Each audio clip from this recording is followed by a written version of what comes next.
Assalamualaikum warahmatullahi wabarakatuh. Kami dari kelompok 6. Di sini kami akan mempresentasikan hasil dari kerja kelompok kami yang berjudul Pandangan Hadis Mengenai Manusia dan Masyarakat. Sebelumnya kami akan memperkenalkan terlebih dahulu. Saya sendiri Lingga Zulfikar, kemudian ada dua teman saya yaitu Fajar Givari Nugroho dan Gusti Yoga Pratama. Oke, kita langsung saja ke konten pembahasan yang pertama, yaitu pandangan hadis mengenai manusia, yang akan dibacakan oleh Saudara Gusti Yoga Pratama. Dipersilakan. Saya Gusti Yoga Pratama ingin melanjutkan presentasi kelompok 6 pandangan hadis mengenai manusia dan masyarakat. Proses penciptaan manusia merupakan makhluknya yang paling sempurna dan sebaik-baik ciptaannya yang dilengkapi dengan akal pikiran.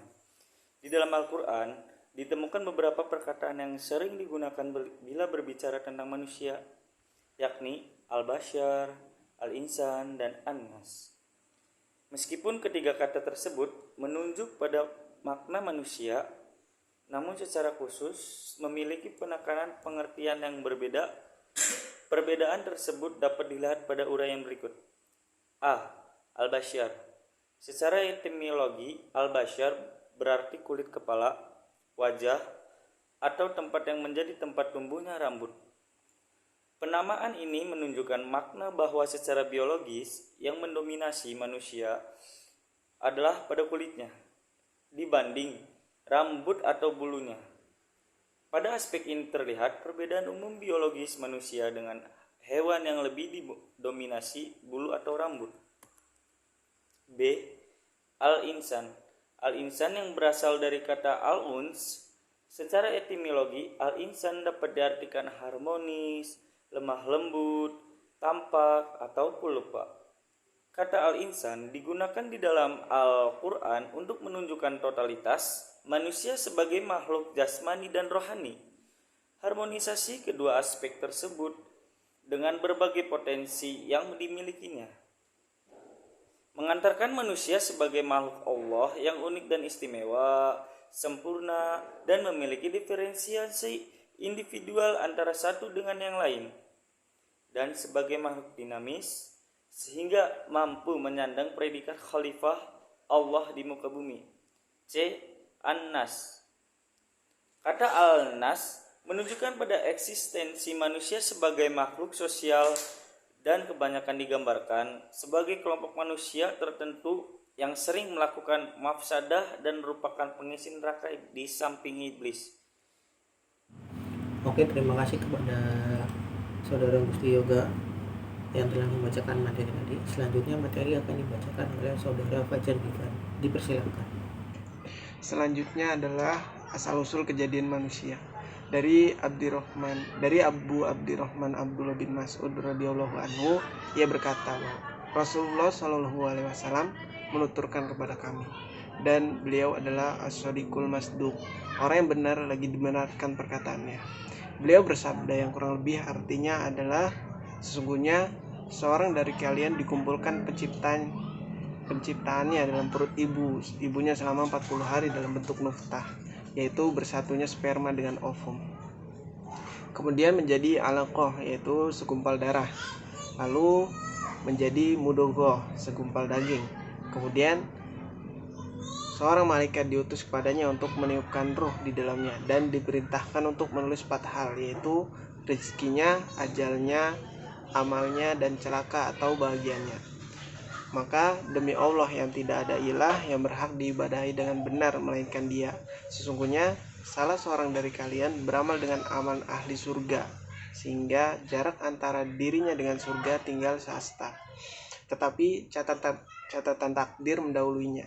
Lalu ia beramal dengan amalan ahli neraka, maka dengan itu ia memasukinya.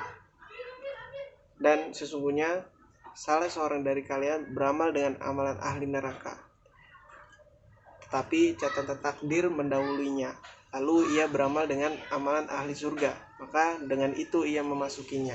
Hadis riwayat Al-Bukhari dan Muslim. Oke, jadi kurang lebih menurut proses kejadian manusia, yaitu terdapat 8 tahap. Yang pertama, manusia berasal dari saripati tanah, kemudian menjadi nuftah, yaitu mani. Yang ketiga menjadi alaqah, yaitu segumpal daging.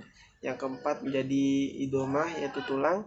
Yang kelima adalah idoma lahman, tulang dibalut dengan daging. Yang keenam adalah kholqon akhar, menjadi manusia. Yang ketujuh adalah meninggal. Yang delapan adalah dibangkitkan dari kubur pada hari kiamat. Selanjutnya adalah manusia sebagai makhluk sosial. Manusia merupakan salah satu dari beberapa makhluk yang diciptakan Allah Subhanahu wa taala. Dalam kajian ilmu pengetahuan, banyak yang menyatakan adanya kesamaan antara hewan dan manusia dalam struktur tubuh dan organ. Namun, dalam kenyataannya, manusia sangatlah berbeda dengan hewan, karena manusia memiliki akal yang harus digunakan dengan sebaik-baiknya. Perasaan yang menjadikan manusia punya rasa bijaksana, dan manusia mempunyai budi luhur pekerti yang digunakan untuk saling menghormati dan memiliki kesopanan antar sesama. Manusia memerlukan manusia yang lain untuk hidup dalam kebersamaan.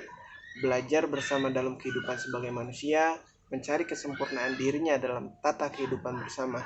Sebuah kepribadian dari individu-individu dalam komunitas sosialnya akan mencapai kepunahan jika manusia tidak mampu menerima kehadiran sesama di lingkungannya untuk mencapai tujuan hidup bersama. Dalam hadis dikatakan, kurang lebih artinya adalah jika seorang muslim bergaul atau berinteraksi sosial dengan manusia dan bersabar atas gangguan mereka adalah lebih baik daripada seorang muslim yang tidak bergaul dengan orang lain dan tidak bersabar atas gangguan mereka.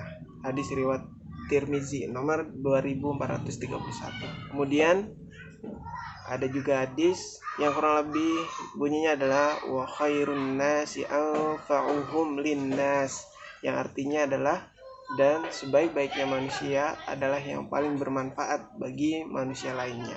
Hadis riwayat Al-Qadlai dalam Musnad Asy-Syihab nomor 129.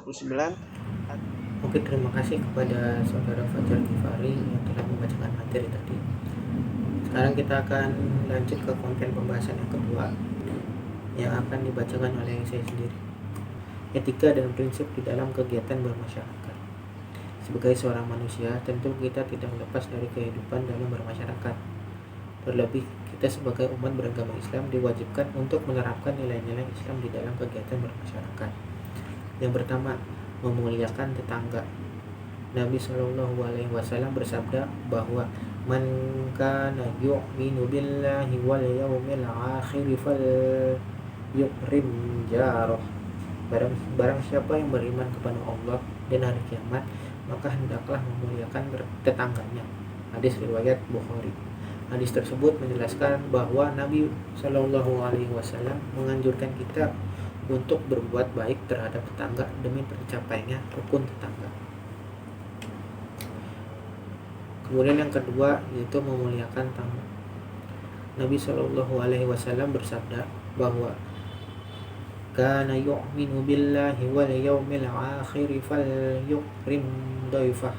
Barang siapa yang beriman kepada Allah dan hari kiamat, maka hendaklah memuliakan tamunya. Hadis riwayat Muslim. Kemudian yang ketiga yaitu memenuhi hak tamu dan tuan rumah. Rasulullah SAW bersabda yang diriwayatkan oleh Abu Hurairah radhiyallahu anhu mengenai peraturan yang harus dijalankan tamu dan tuan rumah. Man kana yu'minu billahi wal yawmil akhir falyaqul khairan aw liyasmut wa man kana yu'minu billahi wal yawmil akhir falyukrim jarahu wa man kana yu'minu billahi wal yawmil akhir falyukrim dhaifah. Barang siapa yang beriman kepada Allah dan hari akhir harus berkata baik atau diam saja, dan barang siapa yang beriman kepada Allah dan hari akhir maka memuliakanlah tetangganya, dan barang siapa yang beriman kepada Allah dan hari akhir maka memuliakanlah tamunya. Hadis riwayat Bukhari dan Muslim. Dari hadis tersebut menyambut tamu dengan sikap yang hangat dan menahan dari sikap yang dingin merupakan salah satu cara memuliakan tamu. Kemudian dilanjut dengan tuan rumah yang menyiapkan makan dan tempat istirahat bagi tamunya, sebagaimana yang dicontoh oleh Rasulullah dengan menyuguhkan makanan yang lezat lalu ikut makan bersama dengan tamunya. Hal ini bisa menjadi sebab turunnya rahmat Allah karena makan bersama tersebut. Yang keempat, memilih pergaulan. Nabi mengibaratkan bahwa pergaulan seperti sebagaimana sabdanya, yaitu sesungguhnya perumpamaan teman dekat yang baik dan teman dekat yang buruk adalah seperti penjual minyak wangi dan tukang pandai besi. Seorang penjual minyak wangi terkadang mengoleskan minyak wanginya kepada tamu dan terkadang membelinya sebagian, atau kamu dapat mencium semerbak harumnya minyak wangi tersebut. Sementara tukang pandai besi ada kalanya ia membakar pakaian, ataupun kamu akan mencium baunya yang tidak sedap. Dari hadis riwayat Muslim.